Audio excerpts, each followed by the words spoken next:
지난주에 터키에서 엄청난 대지진이 발생했습니다. 세 개가 다 경합했다고 그러고요. 지금 우크라이나 전쟁이 어떻게 종결될지도 모르고 지금 우리가 지금 이런 시대를 살고 있습니다. 지난 시간에도 말씀드렸습니다만은 어떤 사고가 발생하면 이건 나하고 아무런 상관이 없겠지. 팔짱 끼고 쳐다보다가 예수님께서 너희들 회개 안 하면 다 죽는다. 이게 지금 남의 이야기가 아닙니다. 이럴수록 우리가 이 마지막 때 어떤 신앙의 자세를 가지고 살아야 하는지, 그리고 어떻게 하나님 말씀의 예언을 이해해야 되는지, 이 말씀의 세계 속에 들어가서 예언의 의미를 만나지 못하면 우리는 하나님께서 보실 때에, 예수님께서 보실 때에 너희들은 믿음이 있는 자들이 아니다. 이렇게 다 심판당할 수가 있습니다. 이러다가 보니까 시한부 종말론이 복잡합니다. 시끄럽고. 여러 가지. 근데 이런 어려운 일들만 생기면 이상하게 맨 처음 시한부 종말론이 생겨나고 속출하는 데는 대한민국입니다. 그래서 미국에 오는 신학자가 저보고 대한민국은 왜 이러냐? 그래서 대한민국에는 성경이 없느냐? 그래서 아니 성경이 있는데 너무 열심히 읽어서 좀 그렇다고 그렇게 제가 좀 변명을 했습니다만.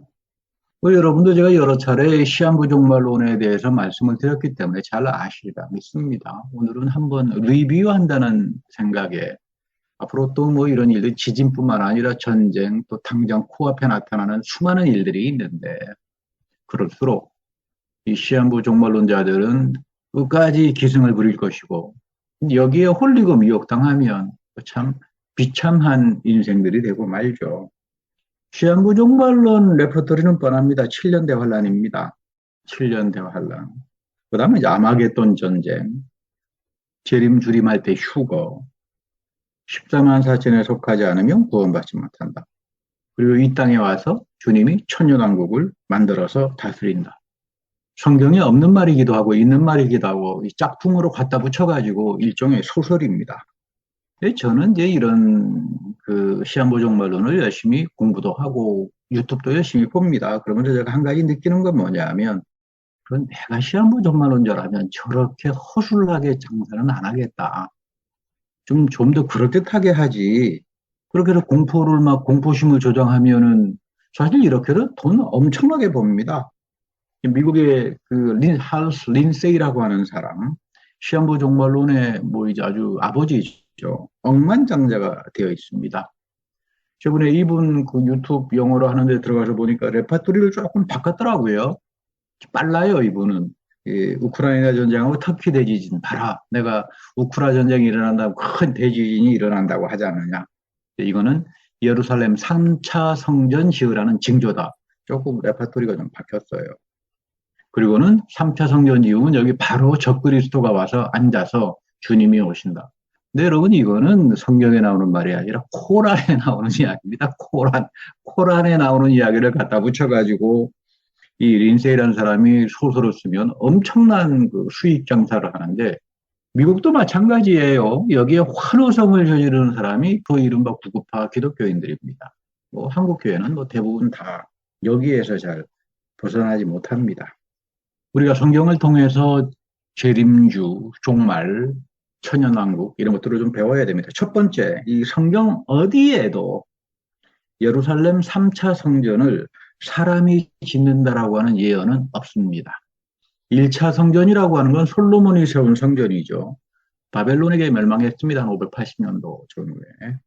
그리고 2차 성전은 헤롯 대왕이 주전 19년, 대략 주전 20년 전부터 시작해서 예수님 오실 때까지도 진행되고 있었으니까 그 요한복음에 보면 예수님께서 이 성전 허물라 그러잖아요. 근데 예수님 당시에도 진행이 되고 있었으니까 이게 64년에 완공됐으니까 전부 다 합치면 한 84년도 엄청난 리모델링을 해서 재축을 한 성전이니까 금빛이 쩌렁쩌렁거리고요. 이거 어마어마합니다.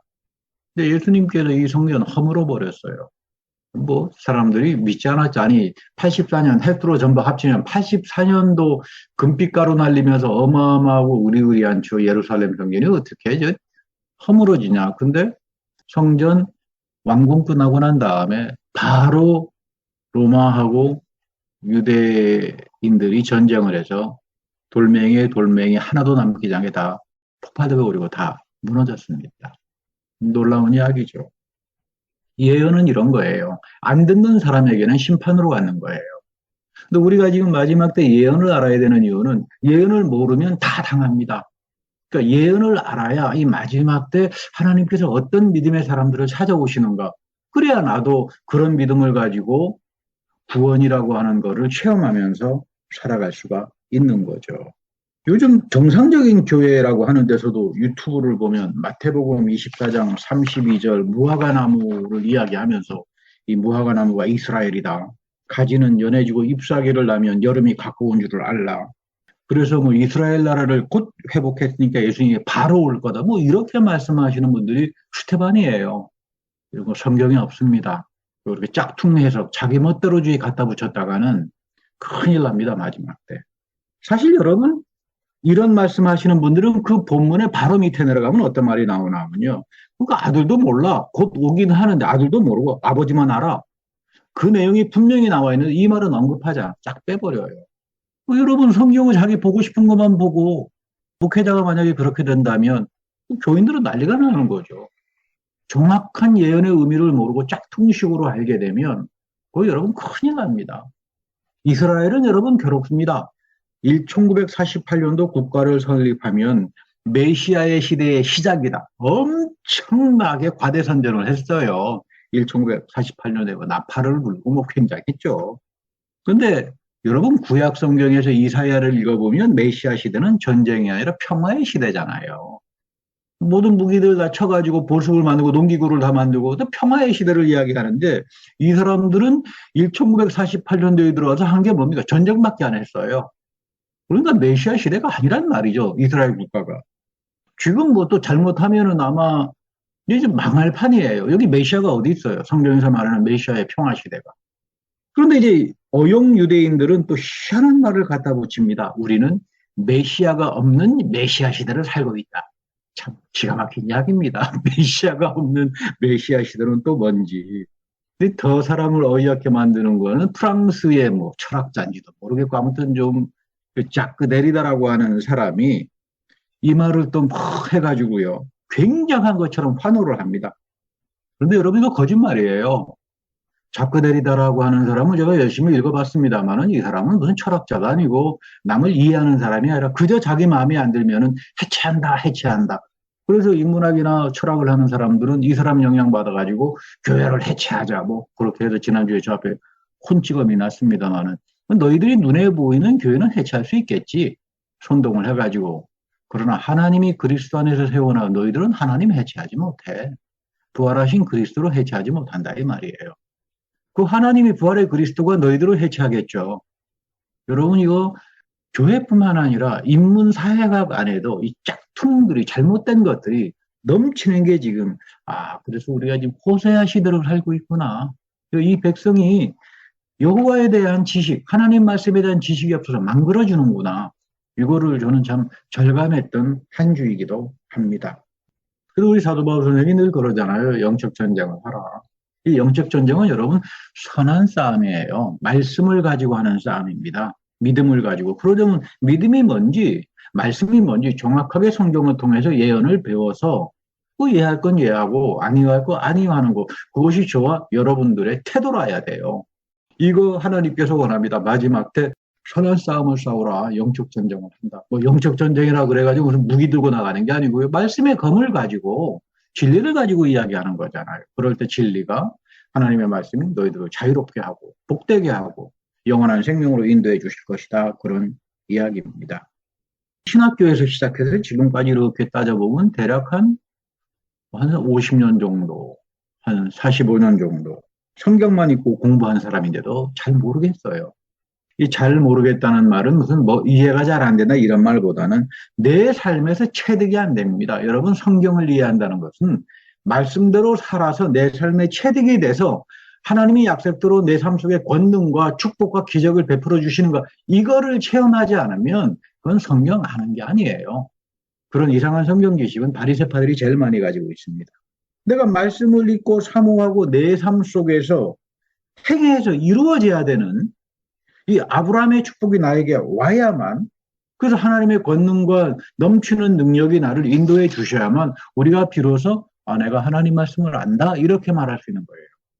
이 신천지에 미혹당한 사람들 가운데 보면 뭐 정상적인 교육, 생활 수준 좋은 사람들 많습니다. 그 일반 교회에서 뭐 좋은 직책도 맡고 뭐 이런 분들이 많죠. 요즘에는 신천지 교주는 자기는 죽지 않는다라고 이야기했다가 조금 바꿨더라고요. 주님이 재림하실 때 자기는 죽지 않는다. 또 이렇게 바꿔놨더라고요. 근데 제가 그랬습니다.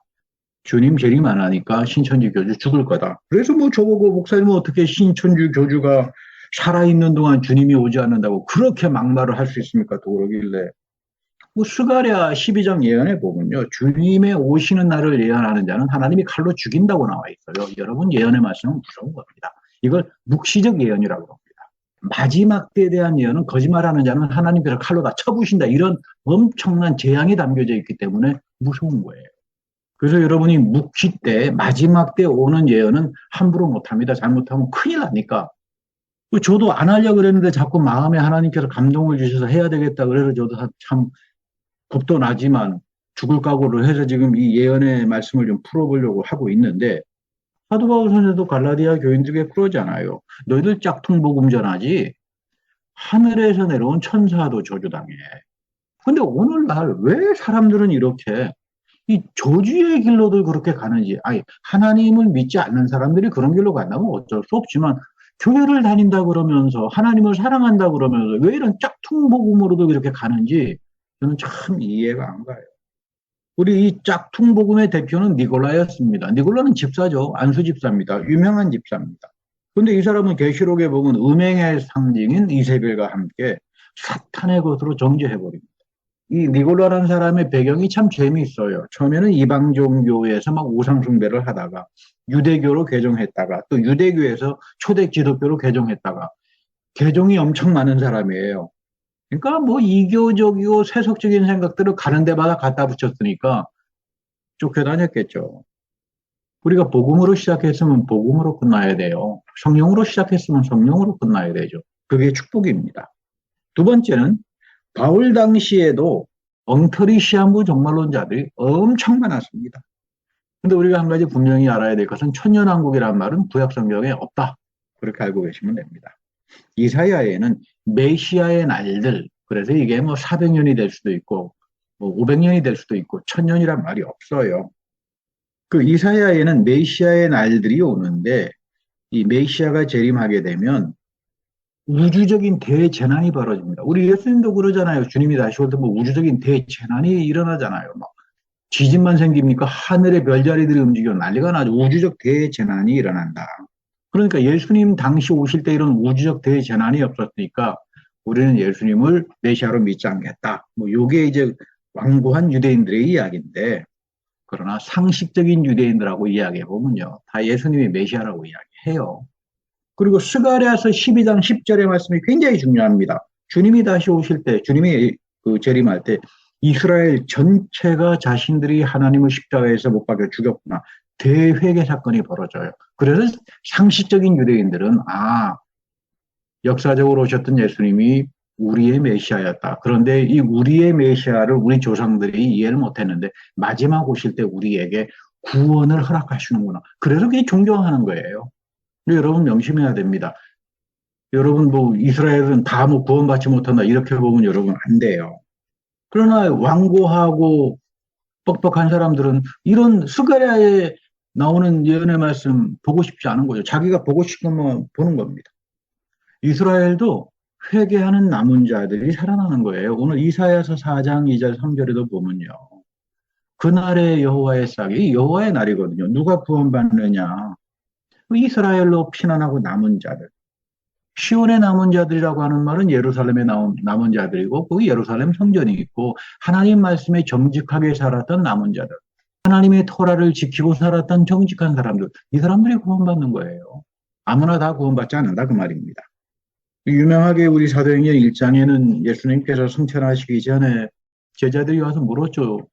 주님, 나라를 회복할 때가 지금입니까? 이건 내용적으로 그런 겁니다. 천연왕국 회복할 때가 지금입니까? 메시아의 날이 이제 부활해서 끝났으니까 이제 여기에다가 예루살렘에 그 메시아의 날을 세워야 되는 거 아닙니까? 메시아의 왕국을. 그 말이죠. 근데 예수님께서 찬물을 끼얹어 버려요. 그 쓸데없는 생각하지 말고 너희들은 가서 복음 세상 끝날까지 잘 전하고 살아가라. 여러분 우리가 복음 전한다라고 하는 거 우습게 생각하지 말아요. 이거 예수님의 절대 지상 명령이고 남은 자들은 복음을 전할 수밖에 없어요. 왜?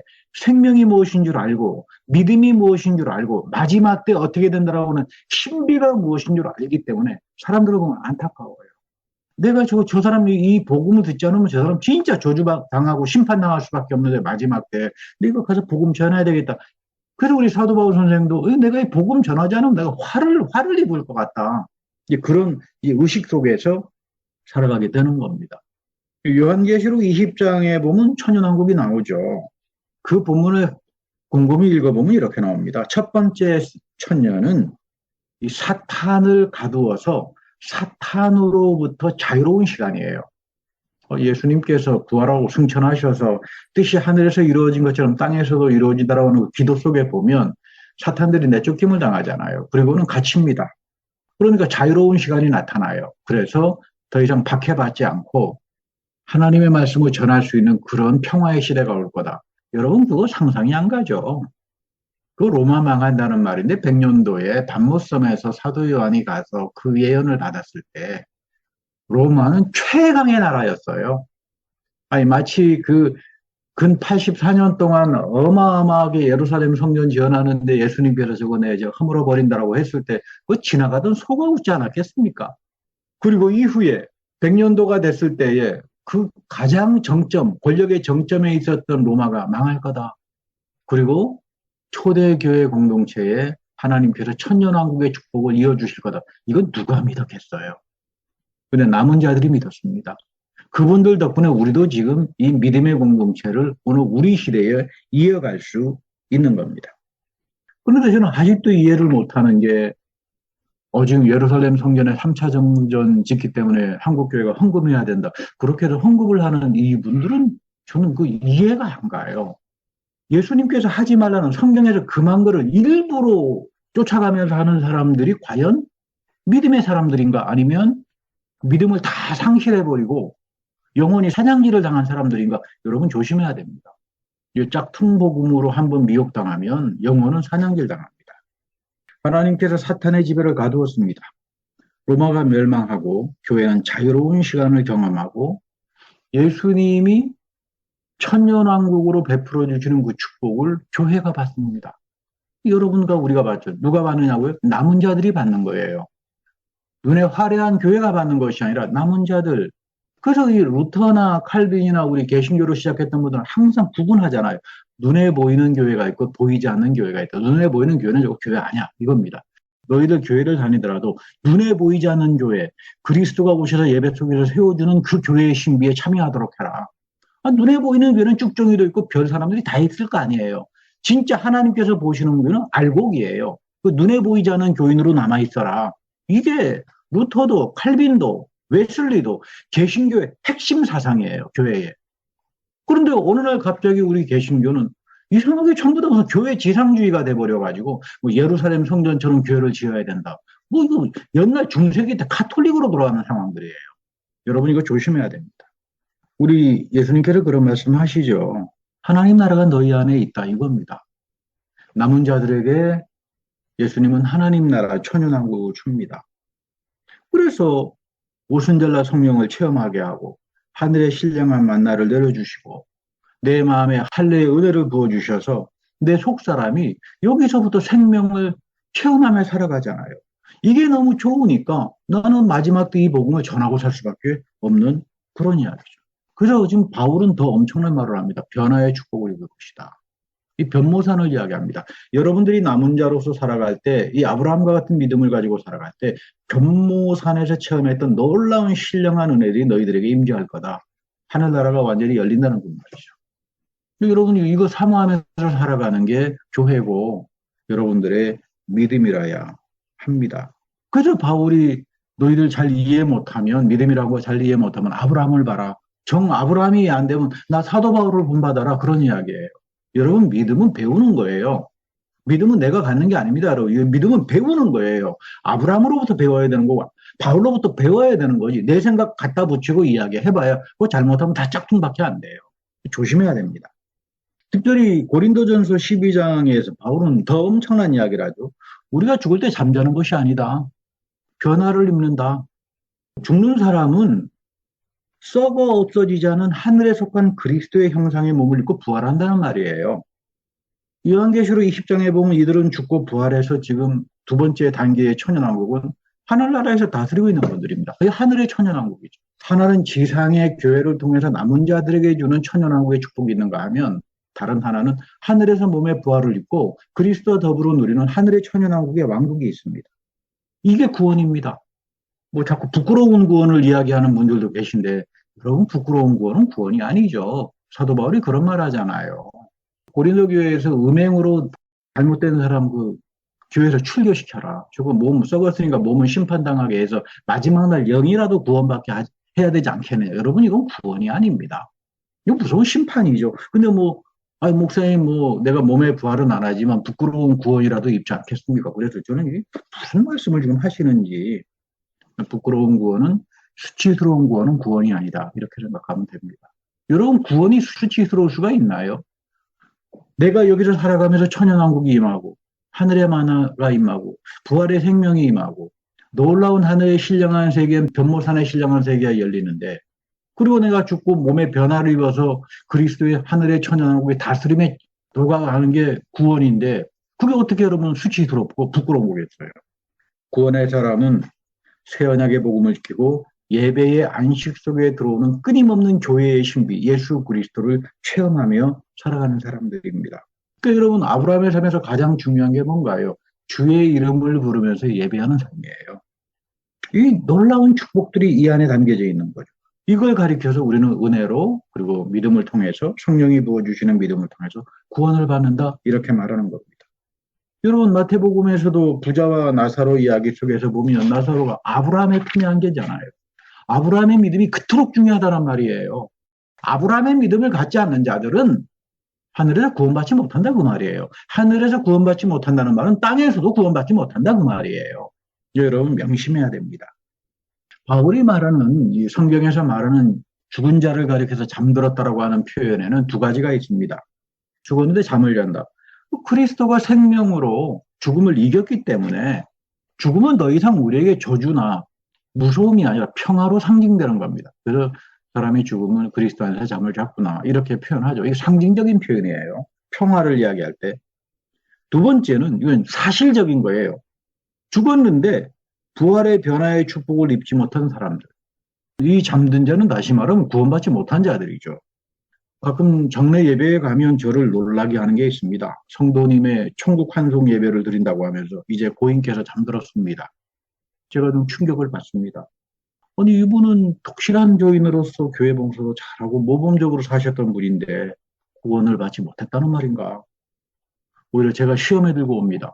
당연히 그런 분이라면 하늘의 영광의 몸의 부활의 축복을 입고 변화된 하나님의 신령한 축복 가운데 있다라고 말을 해야지 왜 잠을 잔다고 이야기해요. 저의 기도의 제목은 하나님 앞에서 여러분들이 그리스도를 영접하고 이 지상에서 천연왕국의 삶을 누리다가 마지막 때 생명을 가지고 부활의 그리스도의 몸의 변화를 입고 그 놀라운 영원한 다스림의 축복에 임하는 것. 이것이 목회자가 여러분들을 위해서 하는 항상 기도의 제목입니다. 왜냐하면 교회는 마지막 때 다 니골라당처럼 돼버리고 말아요. 그러나 구원은 여러 차례 말씀하지만 남은 자들에게만 이어지는 겁니다. 여러분 이거 입으로 시인해서 절대 안 됩니다. 주의 이름을 부르는 자는 구원을 얻으리라. 이거 짝퉁으로 이해했다간 여러분 다 그 구원에서 빗나가 버리고 말죠. 오늘 본문에 보세요. 디모데후서 2장 19절에 여러분 이거 꼭 밑줄 그어 놓으세요. 그러나 하나님이 경고한 터는 섰으니 인정이 있어 일렀으되 주께서 자기 백성을 아신다 하며 또 주의 이름을 부르는 자는 날마다 불의에서 떠날지어다 하였느니라. 주의 이름을 부르는 자는 남은 자로 선택된 사람들이고 이 사람들은 세상의 더러움과 여기에서도 떠난 사람들이에요.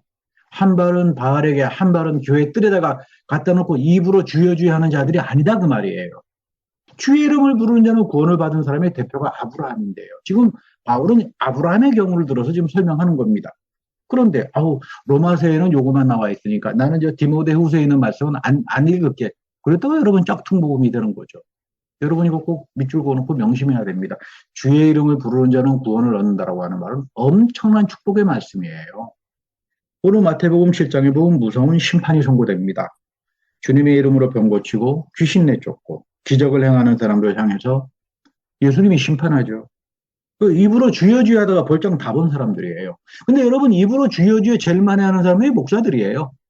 그래서 목회자들은 이 말씀 책상에 갖다 붙여놓고는 평생을 회개하면서 갑니다. 아이고 주님 이거 내가 교인들은 다 축복받게 해놓고 제가 아직 버림을 받으면 되겠습니까? 이게 참 무서운 말씀이에요. 이거는 여러분들을 위한 말씀이 아니라 저를 위한 말씀입니다. 내가 대형교회 목회자가 된들, 내가 사람들을 잘 웃겨가지고 코미디언 목사가 된들, 뭐 인기를 누리는 것하고 구원하고는 아무런 상관이 없어요. 그 예수님의 말씀이잖아요. 그 지옥밖에 안 갑니다. 이거 무시할 수 없는 거죠. 구원이 내 마음대로 만들어가지고 하는 겁니까? 그럼 내가 하나님이 돼버리게요. 바울은 항상 로마서에서 이사야의 예언을 인용합니다. 우리 모두가 다 구원받지 않는다. 그리고 구원은 신비한 겁니다. 남겨진 자들이 구원을 받는다.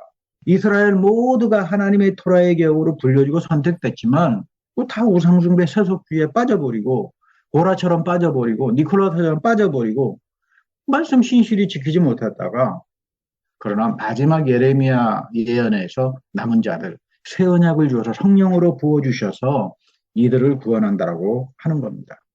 그리스도는 부활하셔서 오순절날 성령의 임재를 통해서 남은 자들의 교회를 만들어 주었고 오늘 우리에게 이어집니다.